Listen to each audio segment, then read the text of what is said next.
Hi there, welcome to another episode of All Things Mindful. And in this podcast, we try to share ways in how we can create a life which feels as close to magical as possible. And whenever I say that as a tagline, I do cringe a little bit, or rather, I do cringe a little bit because I do wonder if it feels or sounds a little bit cheesy. But at the end of the day, that is the point of this podcast channel. So I will use that tagline until I find a better, less cheesy tagline. All right, today I want to share one way for you to find out whether your intuition is talking to you or if it's your desire or your fears which are talking to you with regards to a decision that you have to make. All right, I'll give an example. Let's say you want a particular job very badly and you went for an interview and you are wondering and you're curious to know if you got that job or not. So sometimes we'll use our logic to come to conclusion about things like this. Sometimes some of us would prefer to use our intuition because we believe that our sixth sense has access to certain knowledge which is beyond the logical realm. And this knowledge that it has access to can have a lot of truth and insight and wisdom as well. And that's what we call the intuition.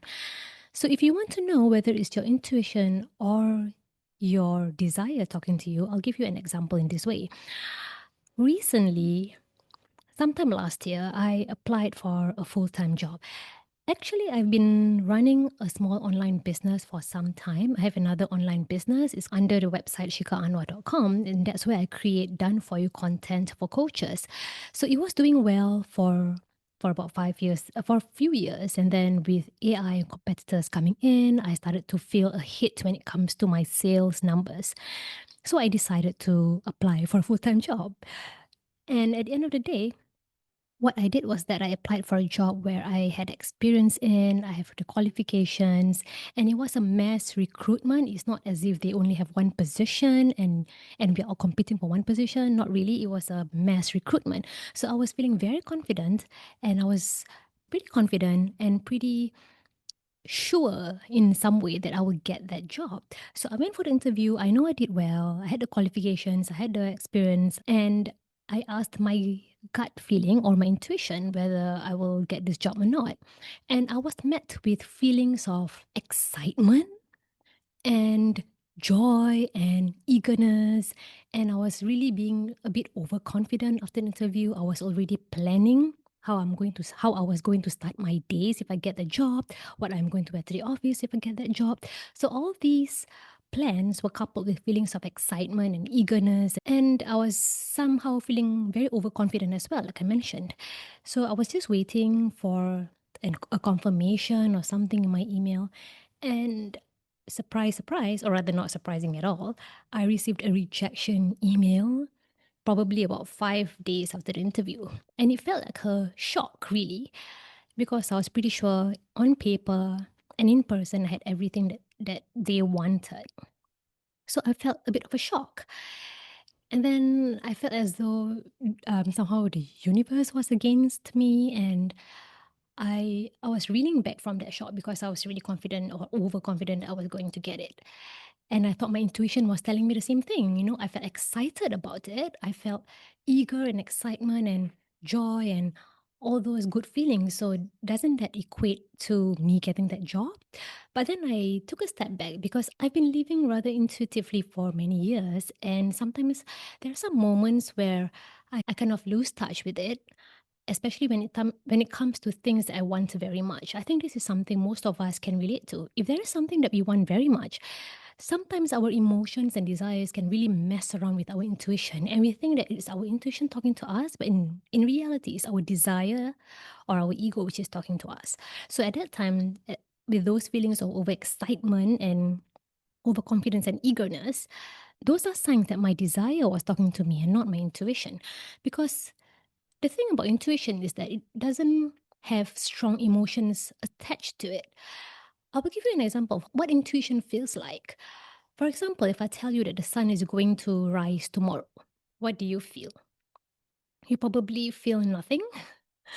Nothing is a probably not the most inspiring word, but most probably you'll feel nothing. You'll be like, oh yeah, I know the sun is going to shine tomorrow. There's that knowing feeling, no emotion attached to it, is what intuition actually feels like.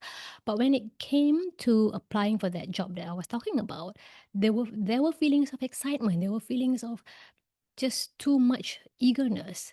So that should be a sign to me that those were not signs of my intuition talking to me. Those were just my ego and excitement and desire talking to me.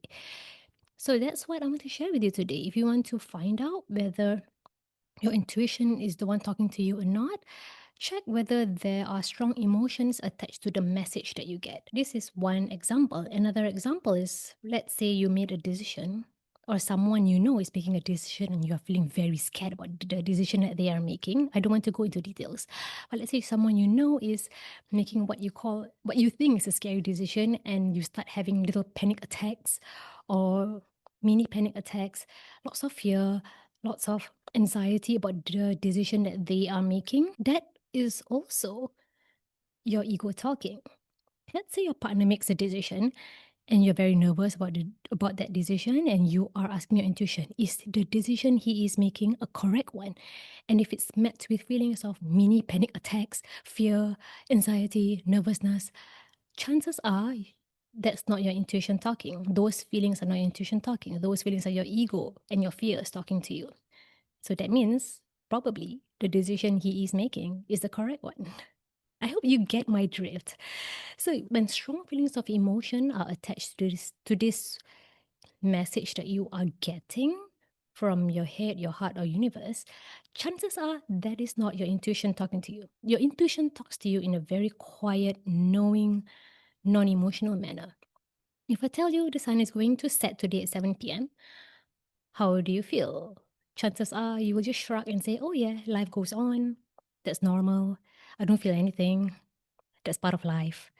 I know that's going to happen. So that's the kind of feeling that we are talking about when it comes to dealing with intuition.